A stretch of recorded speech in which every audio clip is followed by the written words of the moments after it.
If you had to date one person from the industry, एक इंसान, और क्यों आप उस इंसान को क्यों डेट करना चाहेंगे और वो कौन इंसान होगा? I'll date Prajakta Koli, no?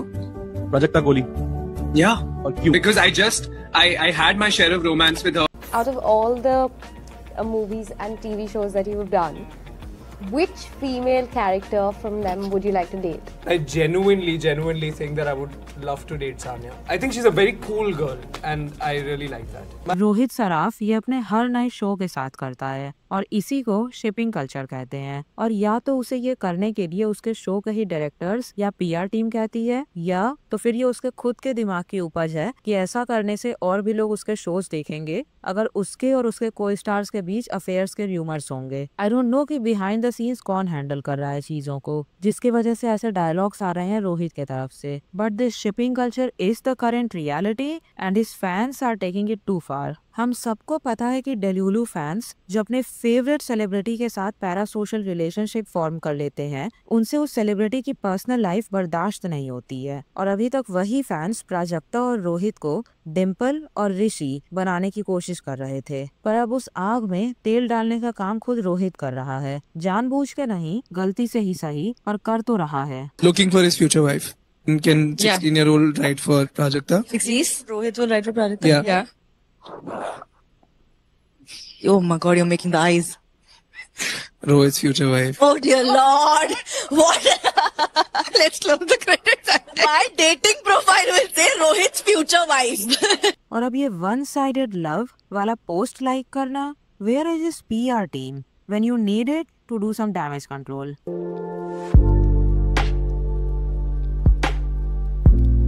Prajakta की शादी के दो तरह के हेटर्स हैं।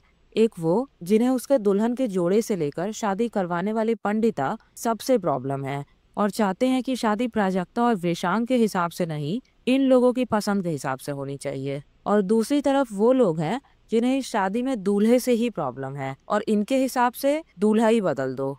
तो डिल्यूजनल फैंस अगर वाकई में रोहित और प्राजक्ता के फैंस होते तो उन्हें पता होता कि रोहित धर्मा प्रोडक्शंस की मूवी संस्कारी सनी की तुलसी कुमारी में कास्ट किया गया है और प्राजक्ता के शादी के दिन यानी कि फरवरी 25 को ही वर्सोवा जेटी में शूटिंग कर रहा था। इनफैक्ट रोहित के जानवी और मनीष पॉल के साथ पापराजी पिक्स और वीडियोस भी रिलीज हुए हैं उस शूटिंग के टाइम पे। अब मूवी की शूटिंग की डेट वो खुद से पोस्टपोन तो कर नहीं सकता है as a newcomer. He is not exactly Shahrukh और Salman and well established in the industry कि डायरेक्टर्स उसके लिए शूटिंग की डेट शिफ्ट कर दें। I have never even subscribe to Mostly Sane और वॉच्ड मिसमैच्ड, मगर मात्र 15 मिनट की प्रॉपर रिसर्च से मुझे पता चल गया कि रोहित क्यों प्राजक्ता की वेडिंग अटेंड नहीं किया था। But for some reason these so called fans don't know, या तो फिर रीजन ये था कि बस कंट्रोवर्सी क्रिएट करना था out of nothing. By the way I have heard it multiple times कि रोहित इज वेरी इंट्रोवर्टेड। इश्क विश्क रीबाउंड की टीम का भी यही कहना था कि वो काफी हद तक अपने से ही मतलब रखता है। ही डजंट रियली पार्टीज और hang out with them, at least not a lot. तो ये इतनी सरप्राइजिंग बात नहीं है कि मिसमैच्ड की शूटिंग खत्म होने के बाद वो अपने आप से ही मतलब रखता है। He is not constantly flirting और hanging out with Prajakta in real life, और उन दोनों की फ्रेंडशिप ऐसी ना हो जैसी प्रमोशंस के टाइम दिखती है। और ऐसा भी पॉसिबल है कि वो प्राजक्ता की शादी में इनवाइटेड हो ही ना। रील और रियल लाइफ में अंतर होता है। फिर इस बात पे भी सवाल उठ रहे थे कि उसने सोशल मीडिया पे इतना साइलेंस क्यों बना के रखा है। Why isn't he wishing her and all? Now may be shooting की वजह से बिजी हो या मे बी वो उसकी प्रायोरिटी ही ना हो। तो जब उसे टाइम मिला तो थोड़े टाइम बाद उसने ये स्टोरी पोस्ट करी थी, और स्टोरी पोस्ट करने के बाद फिर दिक्कत कि उसने इतने लेट से स्टोरी क्यों पोस्ट की है। पक्का सोशल मीडिया पे लोगों के सवाल उठाने की वजह से ही पोस्ट किया होगा। तो अगर वो विश ना करे तो भी प्रॉब्लम है, अगर कर दे तो भी प्रॉब्लम। मतलब एक इंसान से चाहते क्या है लोग? अपनी जिंदगी ना जिए, बस सोशल मीडिया पे अनोनिमस फैन अकाउंट्स को खुश करने में लगा रहे 24/7। और अगर ज्यादा खुश करने की कोशिश करने भी लगेगा तो फिर यही लोग उसे नल्ला और अनएम्प्लॉयड जैसा बोलने लगेंगे। You just can't make everyone happy. Second, ये वन साइडेड लव वाला रील लाइक करना। Now there is a possibility कि जैसे हम लोग स्क्रोल स्क्रॉल करते करते रील्स को लाइक भी करते जाते हैं, उसने भी गलती से कर दिया हो बिना समझे कि उस रील में एग्जैक्टली मेंशन क्या किया गया है। Specially if he saw him and Prajakta dancing in the reel, may be उसने बस इंस्टिंक्टिवली लाइक करके रील आगे बढ़ा दी हो, we don't know. The reason Rohit didn't attend Prajakta's wedding, अगर प्राजक्ता रोहित से शादी करती तो तुम लोग उसे चीटर बोलते। Getting second hand embarrassment because Rohit Saraf liked it and now Prajakta is married. Where is his PR team when he needs it the most? And I know कि रोहित ने पहले इस तरीके की बात करी है that Prajakta would be his ideal girlfriend and all of that, but we also have to realise कि उस टाइम पे वो लोग उस शो का प्रमोशंस कर रहे थे। सो बॉर्डर लाइन फ्लर्टिंग करना या फिर वन साइडेड लव वाला स्टोरी लाइन क्रिएट करना, इन सब से उनके शो की व्यूअरशिप बढ़ती ही। So I am not surprise that he behave like that, लेकिन उसका ये मतलब नहीं है कि बिहाइंड द सीन्स भी रोहित और प्राजक्ता के बीच कुछ चल रहा था और that Rohit is in love with her and it's one sided love और समथिंग। फिर प्राजक्ता के दूल्हे के साथ साथ प्राजक्ता के शादी के जोड़े के रंग से भी लोगों को प्रॉब्लम थी।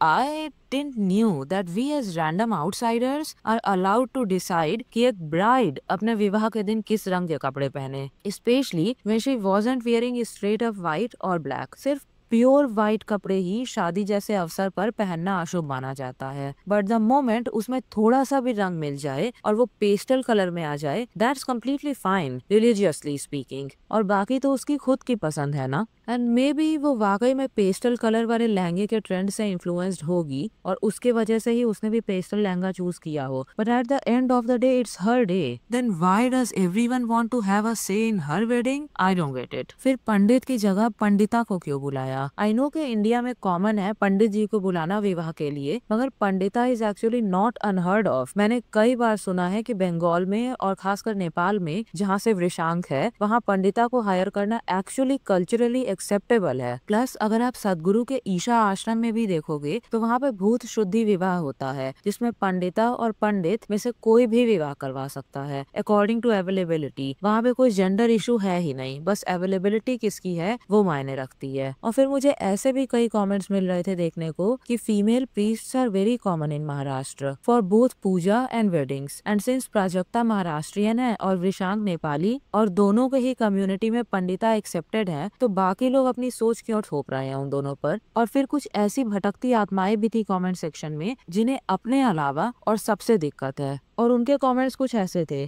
कि शादी इज अ पेट्रियार्कल कंस्ट्रक्ट, तो फीमेल पंडित से शादी करवाया जाए या मेल पंडित से, दोनों ही पैट्रियार्की को बढ़ावा ही दे रहे हैं, क्योंकि करवा तो दोनों शादी ही रहे हैं। अब पहली बात तो शादी अपने आप में पेट्रियार्कल नहीं है। शादी के बाद अगर हस्बैंड को कंप्लीट कंट्रोल मिल जाए अपनी वाइफ पे, जैसे कि उसे क्या पहनना है, कैसे उठना बैठना है, नौकरी कर सकती है या नहीं, अगर नौकरी कर सकती है तो उसके कमाई के पैसों का क्या होगा, कितने बच्चे होंगे वगैरह वगैरह, ये सब सिर्फ अगर हस्बैंड या इन लॉज ही डिसाइड करते हैं, ये पेट्रियार्कल है। लेकिन अगर उसी शादी में हस्बैंड और वाइफ को बराबरी का दर्जा हो, दोनों अपने अपने रोल्स को अपने कन्वीनियंस के हिसाब से बांट लें, घर का काम की रिस्पॉन्सिबिलिटीज आपस में शेयर करें और बाहर के खर्चे भी और डिसीजंस भी साथ में लें, तो वही शादी पेट्रियार्कल के बजाय इक्वल हो जाएगी। Because you know husband as in the patriarch of the house no longer has absolute control over everything. So let's not throw out baby with the bath water. शादी in itself is not the problem, लोग कैसे behave करते हैं उस शादी में वो problem है। एंड यस, इंडिया में बहुत प्रॉब्लम्स है, मिसेज मूवी में दिखाया भी गया है उसे, and we do need to lesson all of this toxic behaviours, but as I said before, शादी को ही खत्म कर देने से कुछ नहीं होगा। और अगर आप शादी को खत्म कर भी देते हो उसे पेट्रियार्कल कह करके, तो फिर लोग लिव इन में रहेंगे। That's exactly like marriage just without a wedding ceremony. तो सिस्टम तो दोनों ही है साथ रहने के, तो एक सेरेमनी अगर ऑर्गेनाइज कर दी जाती है शादी से पहले, आई मीन साथ में रहने से पहले, तो प्रॉब्लम क्या है? Just because of a ceremony. उस हिसाब से तो आप ऐसे भी कह सकते हो ना कि बर्थडे मनाने का क्या पॉइंट है, हर साल आपकी उम्र तो बढ़ ही रही है, या फिर त्योहार मनाने का कोई भी क्या पॉइंट है, क्योंकि वो ट्रेडिशनल होते हैं तो वो ऑर्थोडॉक्स होंगे त्योहार, तो सेलिब्रेशन मत कीजिए किसी भी फेस्टिवल का, just continue living your life day by day. So it doesn't exactly make sense to end marriage and then continue live in. Also, you don't exactly have to agree with Prajakta's decision to get married, but it's still her religion, culture and tradition. She comes from Maharashtrian Koli community, and if she wants to follow her traditions and get married, again, that's her decision. और मुझे पता भी नहीं था कि शादी करना भी अब एक इशू हो गया है सोशल मीडिया पे। This was completely new to me. Basically अगर आप इस पूरे ड्रामे को देखो तो the whole issue is random people projecting their decisions on Prajakta and her life, कि उसे शादी किससे करनी चाहिए, कैसे करनी चाहिए, किस रंग के कपड़े हों, and the list just goes on. And maybe people just need to start minding their own business. Oh, and for the love of God, Rohit needs to stop liking reels without watching them properly, वरना ये shipping कभी बंद नहीं होगी। Anyway, that's all for today. If you are still watching this video, then please consider subscribing, and I promise to deliver similar content in the future as well. Until my next video, bye bye.